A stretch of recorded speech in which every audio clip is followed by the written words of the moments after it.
أحياناً بننسى نقف لحظة ونتأمل. السعادة دي رحلة بتبدأ بخطوة بسيطة ومهمة قوي، خطوة الامتنان. الامتنان ده وعي بجمال وتفاصيل الخير اللي حوالينا حتى لو كان صغير قوي. الامتنان هو إنك تشوف الضوء في نهاية كل نفق والجمال في تفاصيل الحياة اليومية. لما بتكون ممتن، عقلك بيركز على الإيجابيات. ده بيقلل التوتر، القلق والاكتئاب. في علاقة مباشرة وقوية جداً بين الامتنان والسعادة. كل ما بتكون ممتن أكتر، كل ما بتحس بالسعادة أكتر.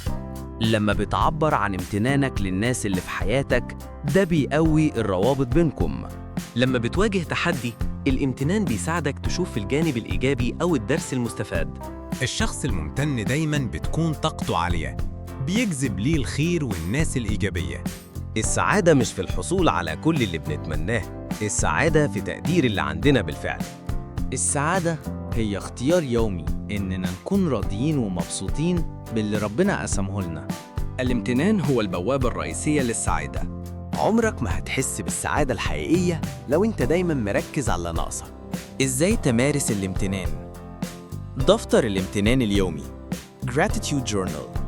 خصص كراسة صغيرة واكتب فيها كل يوم من 3 ل5 حاجات انت ممتن لوجودها في حياتك. عبر عن امتنانك للآخرين، ما تخبيش مشاعرك. تأمل في النعم قبل ما تنام أو أول ما تصحى. خد كام دقيقة بس تفكر في النعم اللي عندك. حول التحديات لدروس. لما تواجه مشكلة، حاول تشوف إيه الدرس اللي ممكن تتعلمه منها. عيش اللحظة. استمتع بالتفاصيل الصغيرة في يومك.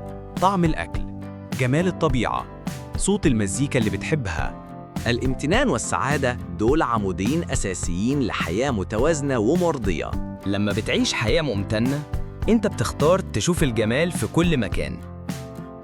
خلي الامتنان عادة يومية، وهتلاقي السعادة بتتبعك في كل خطوة. ابدأ النهاردة، عيش بمبدأ الامتنان، وهتشوف بنفسك إزاي حياتك هتتغير للأفضل.